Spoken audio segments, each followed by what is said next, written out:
I'm going to do a review of Ex Machina.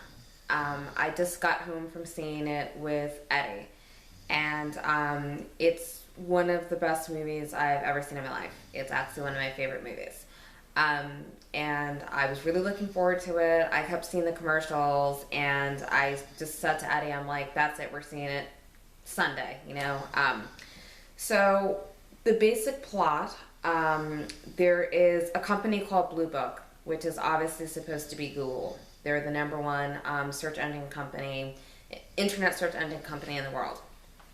So the CEO, by the name of Nathan, has built the first actual AI, like artificial intelligence. And he holds a contest for the employees in his company. And Caleb wins the contest. So he gets to fly out to Nathan's compound. He has this huge compound, right? Like this guy is like a recluse and he lives alone, right? But he gets to fly out there and stay with him for a week, okay? And Caleb is like this young whiz kid. He's like this young guy in his 20s. He does coding at Blue Book. The premise of the movie is that Caleb shows up at Nathan's estate and finds out that he's actually there to do a Turing test on the AI that Nathan's built.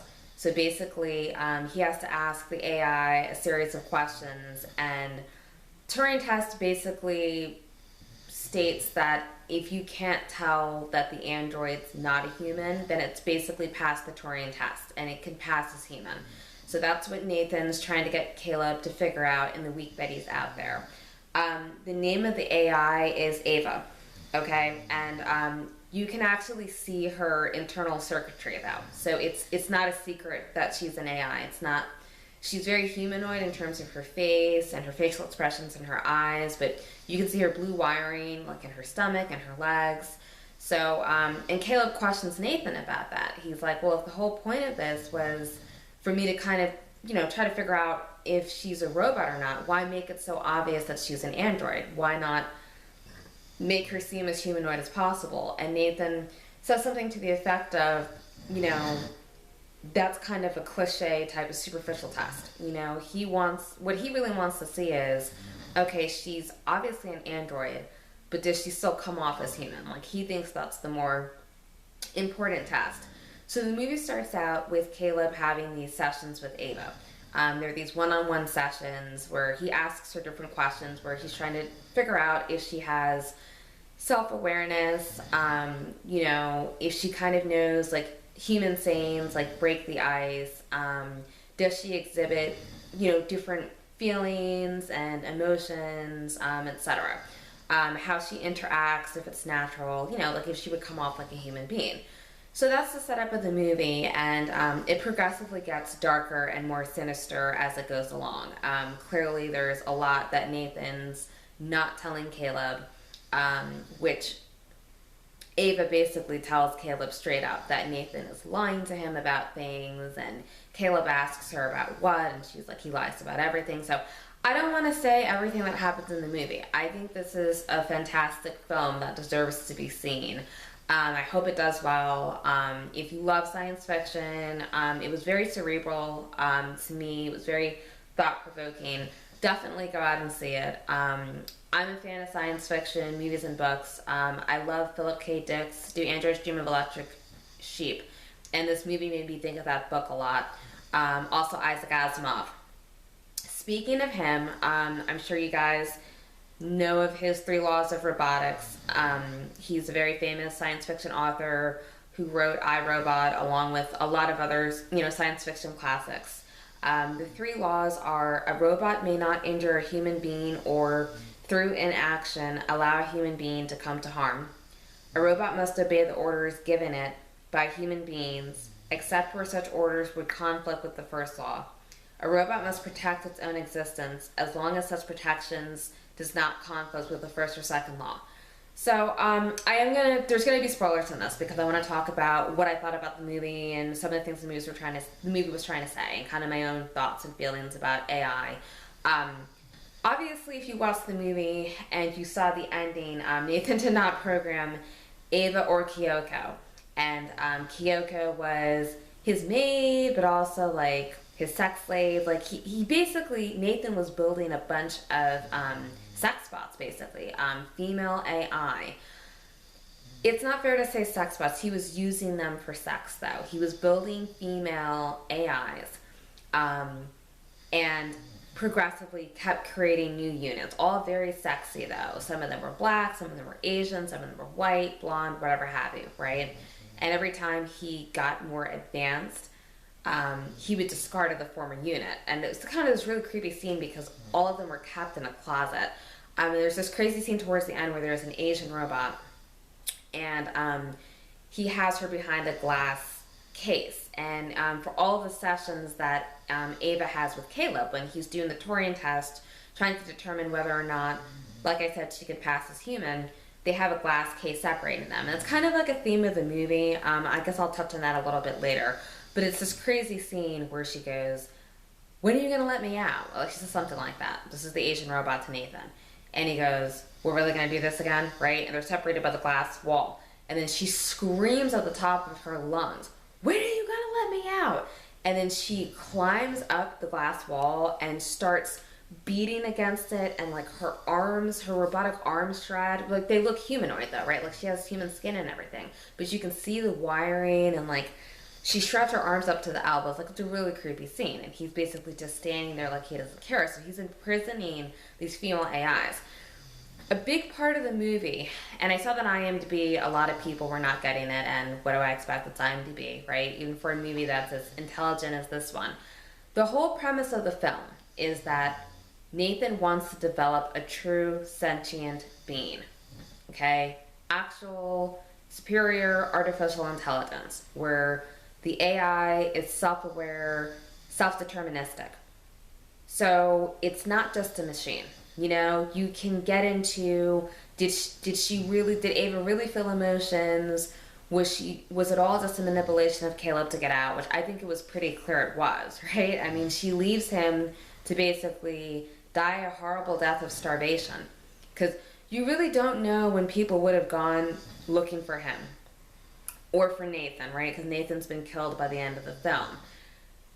Maybe he would have lasted a couple of days or a week. I think there was water, because he was in Nathan's room at the end when he got trapped. But she doesn't even look back. You know, there's no look back of regret or sadness, and he basically risks a lot trying to get her out, you know, and trying to help her escape and break her out of Nathan's compound. So she clearly lacks empathy, right? I'm not saying that she doesn't. But, you know, she was basically, this was the directive that she was given by Nathan now. She was given the directive to use her feminine guiles and her sexy, you know, her sexuality, I'll say, cunning, emotion, friendship, manipulation, to try to get Caleb to help her escape, you know, by falling in love with her, basically, and that's exactly what happens. But I also do believe that she was self-aware. In one of their sessions, Nathan asks her, you know, where would you want to go if you could go anywhere that you could? Because she's never been out of the room they're in where they're doing those sessions, and she's behind a glass wall. And she says a traffic intersection, you know, and Nathan had programmed her with all of the search engine results from Blue Book. So I think Caleb was obviously expecting something a little bit more exotic than a traffic intersection, which he even says to her. And she's like, well, that would be the perfect place to observe human activity, you know, to observe humans as a traffic intersection. It's just such a busy spot with humans. And that's where she goes at the end of the film when she does escape. But I think a lot of the questions the movie is asking, there's a point where the Turing test kind of almost gets reversed. And what I mean by that is she starts to test Caleb, and she starts to ask him questions. And during that particular session, she asks him, you know, if you fail my test, do you get unplugged?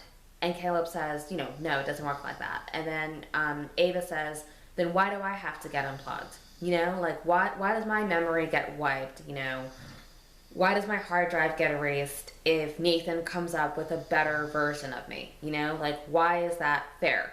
And it just brings up, because we all know that AI is basically inevitable. I mean, I was telling Eddie that I was reading an article on one of the political websites I go to, but he was talking about how Google is partnering with a company that it's mission objective, its stated goal is to cure death. Like, seriously. They want to stop the process of aging, and they think that they can, and they think that they can stop death. So it's like, we just have this God complex, I think, in my opinion. You know, this hubris that it's like, we're relentlessly pushing science and technology, and if we can do it, and never asking the question of whether we should. And that translates into AI. There's a scene where Nathan says, like, this is basically an inevitability for decades, you know, this kind of AI. So it's not why I've done it. It's, you know, if it wasn't me, it would have been someone else, so I might as well have done it. But, you know, in terms of AI, I think it's a really bad idea. And I think this movie touches on a lot of those themes. You have Ava at the end of the movie out mixing along with the human population. You won't be able to tell unless she's injured and her skin comes off and you can see her wiring. She'll mix in just fine. You know, she looks human. Like I said, she displays emotions very convincingly. But she really lacks complete and total empathy. Like, she's a sociopath. I'm not saying she's necessarily a bad person, and I know that sounds weird, but I think that she just wanted to escape, you know? Like, I think that was her survival instinct, that she didn't want to have her memories wiped and be unplugged and probably, like, disassembled. You know what I mean? Is probably what Nathan had in store for her when he moved on to the next version. But what's going to happen with AI eventually, in my opinion, is it's going to get to the point where we develop an AI that can rewrite its own code, right? And at that point, we're fucked. I think it's fair to say. You know, at that point, the creation has surpassed the creator. And basically, you know, I don't even know if there'll be a need for humanity to still be around at that point. You know, they can overpower us and kill us all and really take over. I mean, it sounds like such a cliche science fiction trope of, oh my God, the robots are going to take over. But I really think, you know, it is going to happen. It's just this interesting drive that I feel humans have. I don't know another word other than drive, that it's almost like we push for our own destruction in a way. Do you know what I mean? It's like this relentless drive, like I said, for technology, and we never stop to think of, should we do this? You know? I know that there's a lot of really prominent people in science and physics, like Stephen Hawking, who argue against the development of AI just for some of the reasons that I've just given, you know, that it truly is dangerous and that we're going to outsmart ourselves, just like Nathan did in this movie.